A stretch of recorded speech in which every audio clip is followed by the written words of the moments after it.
آج بھائی کون ہے؟ بھائی کا رشتہ ختم ہو گیا، چچا کا رشتہ ختم ہو گیا، باپ کا رشتہ ختم ہو گیا، ماں کا رشتہ ختم ہو گیا۔ آج رشتہ ہے تو پیسے کا ہے، منی از منی، پیسہ ہے، باپ بھی پیسہ ہے، چچا بھی پیسہ ہے، بھائی بھی پیسہ ہے، ماں بھی پیسہ ہے، بیٹی بھی پیسہ ہے، سارے رشتے، اللہ بھی پیسہ ہے، رسول بھی پیسہ ہے۔ کوئی نہ اللہ رہا نہ رسول رہا، الا ماشاء اللہ۔ اللہ نے جن کے دلوں کو اس کفر کی علامت سے بچا لیا وہ بچ گئے، اکثریت اس کی لپیٹ میں ہے۔ آج جائیے خانقاہوں کے جھگڑے دیکھیے، جو سب سے بڑے امن آشتی اور ایثار کے علمبردار ہیں، دوسرے کو ترجیح دینے والے یہ سیاسی لوگ نہیں ہیں کہ ایک کی کرسی گھسیٹ کر کھینچ کر کہو تم اس قابل نہیں ہو میں بیٹھوں گا۔ صوفیاء نہیں ہے، وہ کہتے ہیں میں اس قابل نہیں ہوں تم بیٹھو۔ صوفی کیا ہے؟ میں اس قابل نہیں ہوں تم بیٹھو۔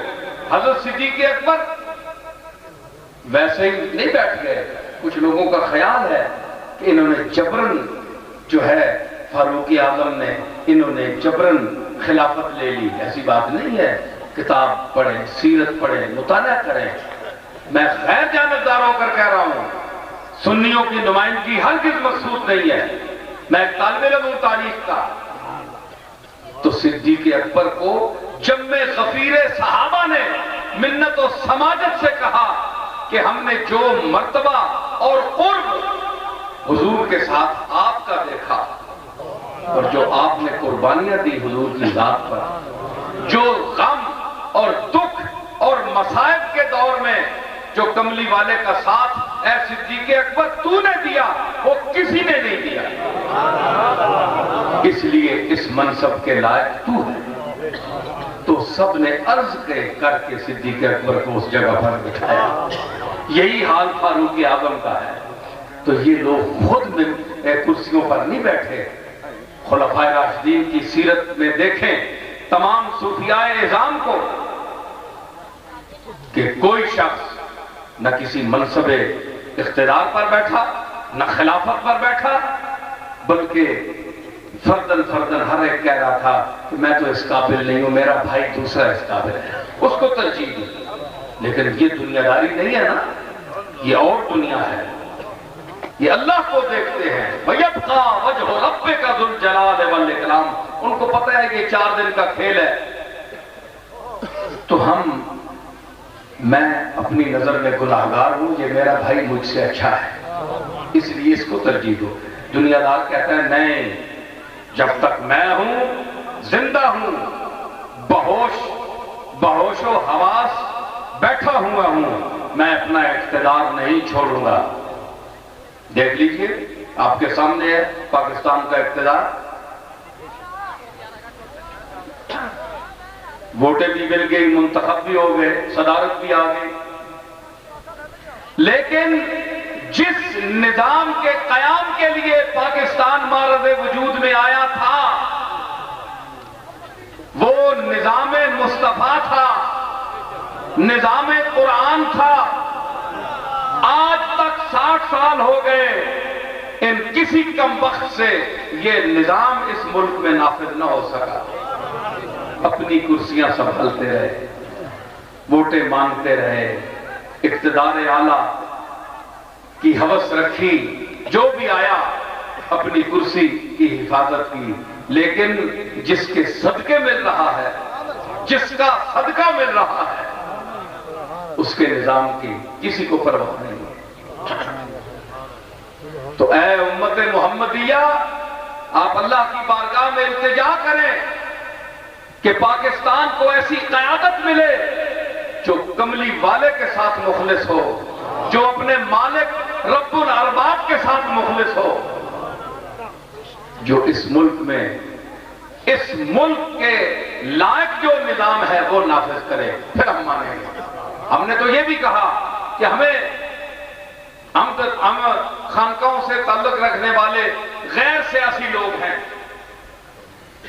ہمیں کیا ہے کون بیٹھ جائے کون نہ بیٹھے، لیکن ہم تو اس حکومت کو بھی صرف اس شرط پر قبول کر سکتے ہیں کہ یہ کسی طرح اللہ اور رسول کا نظام اس ملک میں نافذ کر دیں، تو یہی بیٹھے رہے، ہمیں کیا ہے۔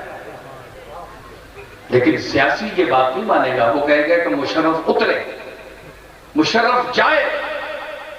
میں کہتا ہوں مشرف بیٹھے، لیکن اس شرط پر بیٹھے کہ کملی والے کا نظام نافذ کرے۔ نعرہ تکبیر، نعرہ رسالت، نعرہ رسالت۔ ٹھیک ہے، لیکن سیاسی کہے گا نظام نافذ کرے نہ کرے یہ نہ رہے، کیونکہ وہ آدمی خود کرسی پر بیٹھنا چاہتا ہے، اس کے مطبع نظر نہ نظام مصطفیٰ ہے نہ نظام قرآن ہے، وہ اپنے ہوس کا پجاری ہے، وہ اپنی ہوس پوری کرنا چاہتا ہے۔ تو اللہ تعالیٰ دیکھ رہا ہے کس کو کتنی دیر بٹھانا ہے، اس کے قبضہ قدرت میں ہے۔ مشرف صاحب کی کوئی جرت نہیں ہے بیٹھے، جب تک اس نے بٹھانا ہے بٹھائے گا، اٹھانا ہوا اٹھا دے گا، تو شور بچانے کا کوئی فائدہ نہیں ہے۔ دعا یہ کرے کہ انہی سے اللہ تعالیٰ ایک نیک کام کرا دے، ورنہ کوئی ایسا آدمی بھیجے جو ہمارے اس نظام کو، نظام مصطفیٰ کو نافذ کرے، ہم اپنی آنکھوں سے وہ مناظر دیکھیں کہ جس کے لیے یہ ملک بنا تھا اس کے نظام کو بھی ہم دیکھ رہے ہیں۔ یہ سب دہشت گردی ختم ہو جائے گی، قتل عام ختم ہو جائے گا، چوری چکاری فساد ختم ہو جائے گا۔ حضرات، جیسا کہ میں نے کہا رشتے ختم ہو چکے ہیں، یہ رشتے غرض کے رہ گئے ہیں، اور ذرا سی ایک ایک چپے پر، ایک ایک بالش زمین پر مرنے والے ہیں، رشتے ختم ہو چکے ہیں، سفید ہو چکے ہیں خون۔ خانقاہوں کو دیکھیے جھگڑے ہیں، کس پر؟ زمین پر۔ کوئی کہتا ہے گدی پہ میں بیٹھوں گا، کوئی کہتا ہے میں بیٹھوں گا، اہل ایک بھی نہیں ہے، اہل ایک بھی نہیں ہے۔ آؤ، اہل کیا ہے؟ میٹر لاؤ قرآن اور سنت کا، دیکھو کون اہل ہے۔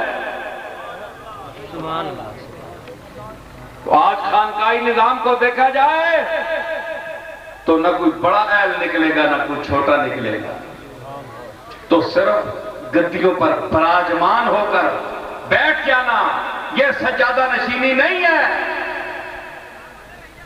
غلے تقسیم کرنا سجادگی نہیں ہے، یہ کیا ہے؟